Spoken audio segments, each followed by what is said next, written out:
일단은 뭐 공부하는 차원에서 저희가 이사님께 네. 좀 말씀을 들어봤고, 사실은 오늘의 메인 디쉬는 아까 좋은 기업을 찾으면 모든 것이 대부분의 문제가 다 해결된다. 그런 의미에서 앞으로의 그런 섹터, 이제 8월, 9월 어쨌든 노이즈가 한 번은 지나가고 시장이 또 올랐을 때 있으면 떨어질 때 있는 것처럼 한 번 다시 올라갈 때의 그런 좋은 기업들, 좋은 섹터들 후보군을 좀 나눈다면 지금 위치에서 가장 매력적인 섹터는 어디라고 보시는지? 저는 올해 내내 시장에서 긍정적이었던 섹터 안에서 해답이 있다라고 생각을 해요. 예. 자, 이렇게 말씀드리면 어떨까요? 올해 시장이 왜 올라왔을까요? 한국 주식시장이 올라온 이유, 미국 주식시장이 올라왔던 이유는 결코 경기가 좋아서 올라왔던 건 아닙니다. 예. 만약에 경기가 좋아서 올라왔었다면 실제 유통주가 주식이 제일 좋았어야 되고 또 은행주들이 주식이 좋았어야 그쵸. 되겠죠. 그런데 이 기업들은 여러분들 최근에는 조금 시세를 냈지만 올해 상반기 내내는 굉장히 어려웠던 경험들을 가지고 있을 겁니다. 그러면 우리 시장은 왜 올라왔지? 올라온 기업들을 찾아보면 쉽죠. 예를 들어서 우리나라에서 올해 내내 제일 좋았던 기업들 중에서 배터리도 있을 거고, 그다음에 송전과 배전을 하면 변압기 기업도 있을 거고, 또 많이 찾아보면 조선업종도 있을 거고, 예. 아니면 여러 가지 기업들이 있을 텐데 방산도 있을 거고, 공통점들이 뭐냐면 미국이라는 국가 자체가 40년 만에 기존에 있었던 서비스업 중심에서 제조업 중심으로 국가 성장 동력을 변화시키겠다라고 바이든 정부가 예. 발표를 했고, 이런 어떤 정책을 굉장히 효과적으로 하기 위해서 IRA라는 법안을 발표하면서 그 수혜 관련 기업들이 시장을 장악했다라고 봐야 되겠죠. 그러면 우리는 이렇게 봐야 됩니다. 앞서도 말씀드렸지만 미국의 국채금리가 오르고 그다음에 중국이 이런 문제가 생기는 게 이런 변화하고 무슨 상관이 있을까요? 사실은 별로 상관이 없죠. 그래서 그냥 그동안 조금 오버슈팅 돼서 쉬어가는 거지 사실 그 이상이라고 보기에는 저는 어렵지 않니라고 판단하고, 그러면 이런 변화가 그동안에 주가가 올랐으니까 끝났을까라고 생각을 해보면 아닌 거죠. 왜냐하면 통상적으로 미국이란 국가 또는 중국이란 이런 거대 국가들이 뭔가 자기의 체질을 바꿀 때는 예. 경제 체질을 바꿀 때는 아무리 못해도 몇 년은 갔던 것 같아요. 예를 들어서 여러분들 중국 같은 경우도 산업화라는 걸 2000년대 초반에 했는데 그게 2000년대 초반부터 2007, 8년도까지 했었잖아요. 그렇죠? 몇 년을 올랐었고, 또 여러분들 중국이 소비로 전환한다고 했었을 때 그 소비 전환했었을 때 우리 관련 기업들이 주가가 한 5년간 움직였었던 기억 나십니까? 예. 그렇죠? 우리가 흔히 얘기하는 뭐 화장품이니 아니면 면세점이니 정말 많이 올랐었잖아요. 또 이와 비슷하게 미국이라는 커다란 국가가 현재 서비스업 중심으로 해서 제조업 중심으로 바뀌는 그림이 꼴랑 6개월 오르고 끝난다. 저는 말이 안 되는 것 같아요. 그래서 앞으로도 이러한 움직임은 지속될 가능성이 높다라고 보여지고, 일부 기업은 제가 볼 땐 분명히 밸류에이션이 목에 찬 것도 사실인 것 같습니다. 그러나 여타 종목들 안에서는 아직까지도 그래도 상승 여력이 보이는 종목들이 꽤 남아있다. 즉 현재 한국 경제를 움직이는 힘은 미국 경제가 좋아서도 아니었고 중국 경제가 좋아서도 아니었습니다. 또 한국 경제가 좋아서도 아니었고, 오로지 제가 보기엔 현재 한국 주식이 좋았던 이유는 미국이 현재 앞서 말씀드렸던 성장 동력을 바꾸는 과정에서의 수혜가 있었던 게 1번이고, 두 번째는 여러분들도 잘 알고 계시는 미국에서 새로운 기술, 특히 AI라고 불리는 새로운 어떤 혁신적인 성장 동력이 나왔기 때문에 그 AI가 발전하기 위해서는 하드웨어 측면으로 반도체가 좋아서 그 관련주들이 올랐던 게 제가 볼 땐 올해 시장의 전부였다라고 생각을 합니다.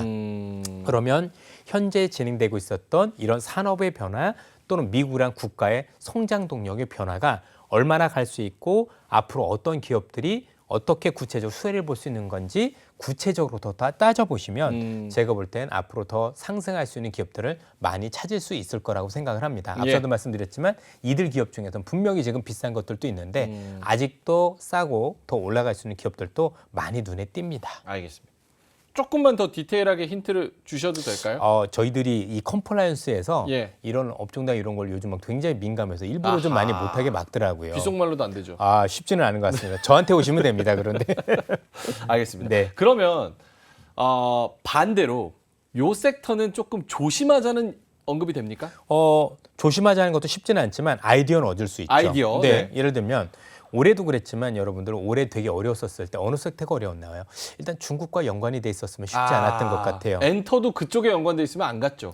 그렇죠. 네. 그러면 지금도 말씀 주셨지만 제가 보기에는 지금 중국과 관련된 벽개원과 관련된 여러 이슈가 분명히 중국의 통제 안에 들어오면 시스템 위기로는 발전하지 않는다 치더라도 분명히 그러한 부작용으로 경제에 대한 미치는 부정적인 영향은 좌시할 수 없다라고 보면 우리가 생각했던 것보다 그 관련 기업들의 현재 바닥일 줄 알았는데 그렇지 않을 가능성도 높아지는 거죠. 그래서 지금 우리가 봐야 될 부분들은 중국과 굉장히 깊게 산업과 관련된 기업들 같은 경우가 이로 인한 피해가 구체적으로 어떻게 될 건지 기업별로 또는 우리가 볼 때 섹터별로 한 번 더 점검해 보실 필요가 있는 것 같아요. 예. 종목을 입모양만 좀 해달라고. 알겠습니다. 중국 관련해서 근데 사실은 우리나라가 미국 의존도가 많이 올라왔기는 하지만 수출 비중으로 중국 비중이 훨씬 아직은 또 좀 높으니까 비슷비슷해졌습니다. 네, 비슷비슷해졌죠.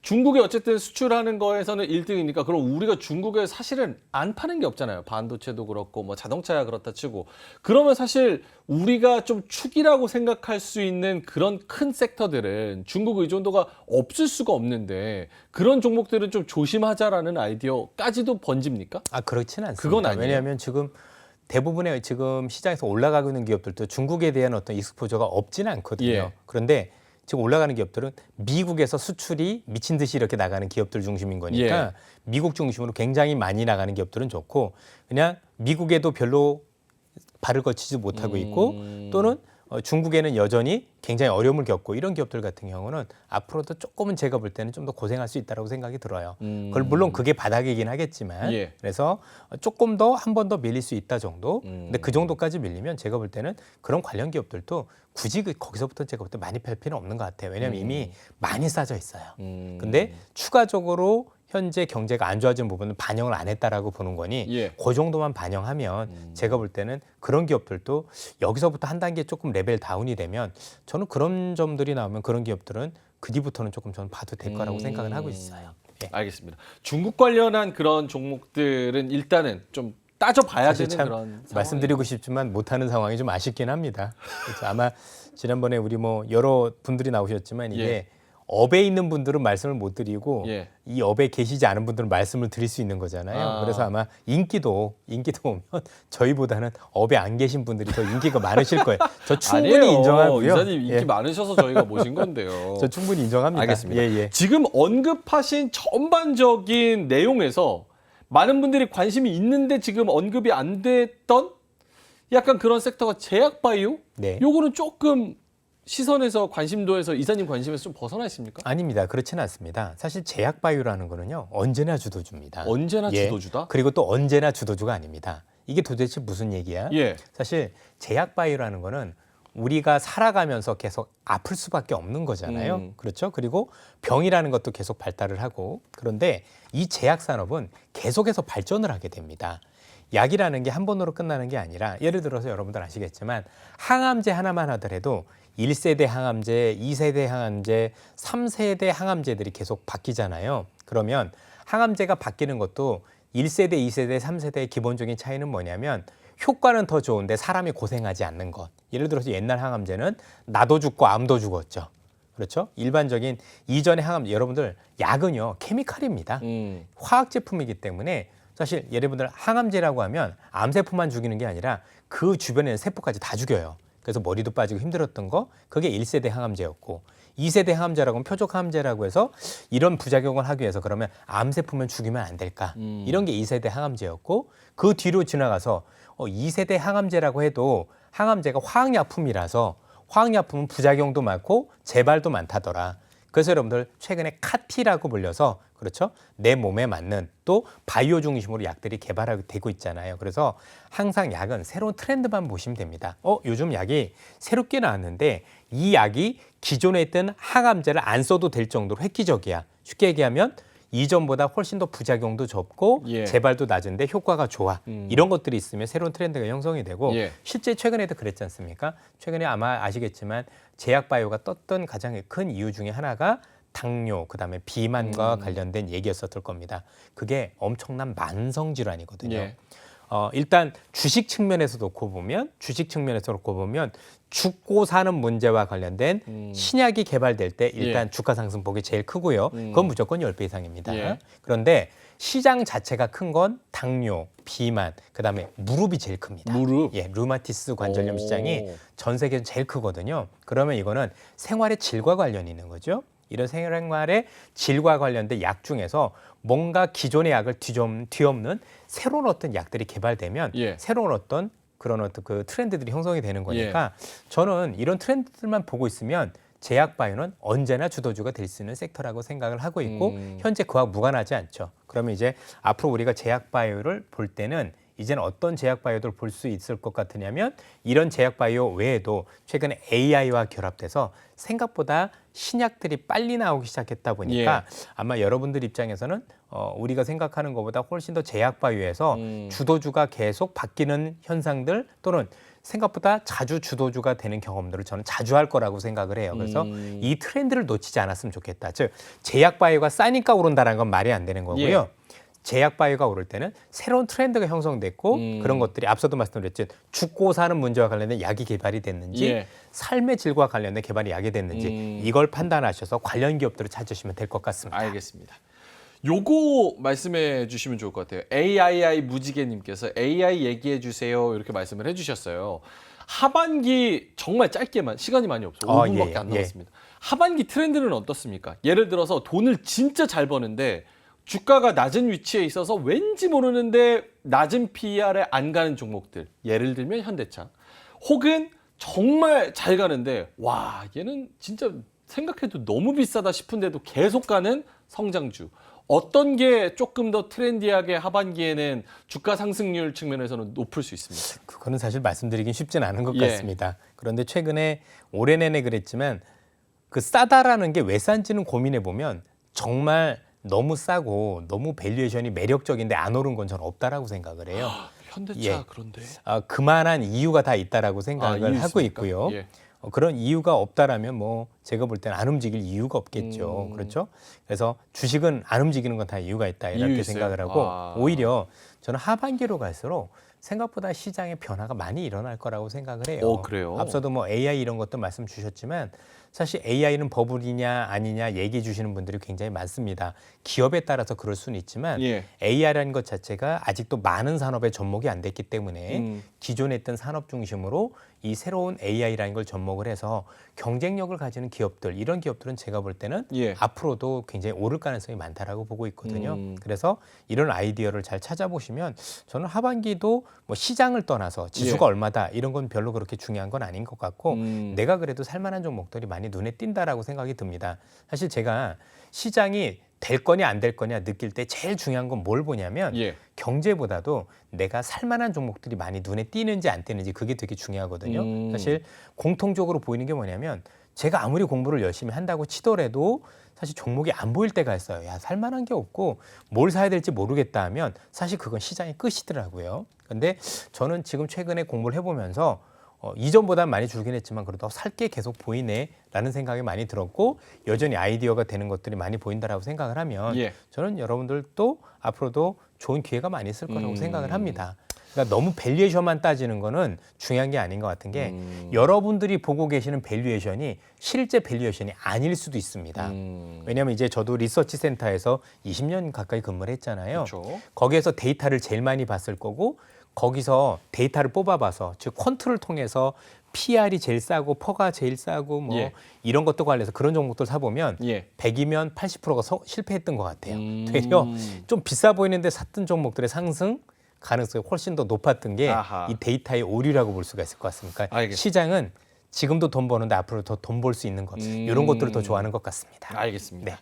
마지막으로 한 2분 정도 남았는데 다음 주에 사실 다음 주 그래서 어떻게 되나요? 이런 의견들이 굉장히 많은데 다음 주에 엔비디아 실적 있죠. 잭슨홀 미팅 있죠. 다음 주도 사실 중국 그 뭐 파산 이슈는 계속 나와야 되는 거죠.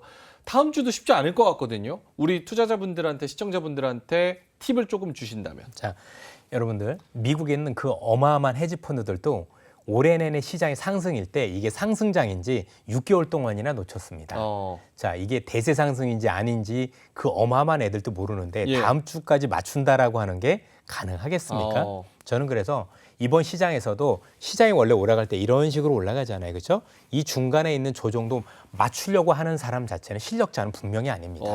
그냥 큰 그림을 보고 예. 샀다가 혹시 또 한번 조정받으면 더 사는 게 시장에 대한 기본 개념으로 봐서 예. 여러분들께서 너무 단기적으로 내가 시장 움직이면 어떻게 될 거라고 생각하실 필요는 없을 것 같아요. 다만 지금 여러 가지 아이디어를 주셨겠지만 엔비디아는 꼭 볼 필요가 있겠죠. 엔비디아 꼭 예. 봐야 됩니다. 엔비디아를 통해서 현재 AI 기업들이 어떻게 움직이는지 우리가 아이디어를 볼 수 있는 거잖아요. 그래서 이런 아이디어를 통해서 내가 더 살만한 종목들도 들고 있는 것들이 얼마나 갈 수 있는 걸 체크할 수 있는, 전 그래서 기업 중심으로 많이 보라고 말씀을 드리고 싶습니다. 예. 뭐 잭슨홀에서도 좋은 얘기가 나오면 좋겠지만 이미 연준 자체가 데이터 보고 하겠다라고 얘기를 하는데 그날 데이터를 발표하는 날은 아니지 않습니까? 그래서 뭐 잘 나오면 좋겠지만 저도 뭐가 나올지는 잘 모르겠고 앞서 말씀드렸던 그런 기업들의 실적 발표나 향후 전망 이런 것들을 통해서 내가 어떤 기업을 더 사야 될지 아이디어를 얻는 한 주가 되셨으면 좋겠습니다. 알겠습니다. 정리를 해보자면 중국이나 미국 이슈는 시장의 흐름을 바꿀 만한 강력하게 지금 뭐 나오는 걱정이 조금 오버하는 감이 있다. 그래서 일단 뭐 지나가는 비는 어느 정도 맞으면서 좀 지켜봐야 되는 그런 상황인 거고, 이런 노이즈와 상관없는 섹터와 종목 그리고 좋은 종목들을 잘 발굴해야 되는데 그 안에서는 여러 가지 또 힌트를 주신 상황이고, 다음 주는 역시나 어려운 상황을 뭐 우리가 감히 예측할 수 없겠지만 그래도 엔비디아 실적을 좀 지켜보면서 아이디어를 좀 미래지향적인 맞습니다. 아이디어를 얻는 거는 좀 중요할 것 같다. 자, 알겠습니다. 그러면 우리 이사님과는 여기서 좀 인사를 드려야 되는데요. 오늘 이사님한테 매우 좋은 질문을 주신 한 분께 치킨 쿠폰을 드리면서 이선엽 이사님과는 인사를 드리겠습니다. 오늘의 치킨 쿠폰 당첨자는요, 이분입니다. 올무지개님. 좋으시겠다. AII 무지개인지 올 무지개인지 요거를 말씀을 해주시면 좋을 것 같습니다. 올무지개겠지요. 올무지개. 네. 좋습니다. 올무지개가 좋죠. 근데 이분이 또 AI에 관심 많으세요. 네, 그래서 무지개님 당첨 축하드리고요. 노란톡 들어오셔서 치킨 쿠폰 받아가시면 좋을 것 같습니다. 자, 그럼 오늘 금쪽상담소 우리 이선엽 이사님과는 여기서 인사를 드리겠습니다. 신한투자증권 이선엽 이사님이었습니다. 고맙습니다. 예, 감사합니다. 자, 저도 이만 물러가겠습니다. 금요일 마감까지 진짜 고생 많으셨습니다. 한 주 동안 고생 많으셨고요. 주말 동안에는 전략을 재정비하시면서 맛있는 것도 드시고 산책도 하시면서 다음 주를 한번 준비해 보시면 어떨까 이렇게 생각이 됩니다. 다음 주 월요일에는요, 좀 웃는 모습으로 5시에 다시 찾아뵙겠습니다. 오늘도 끝까지 함께해 주셔서 진심으로 고맙습니다.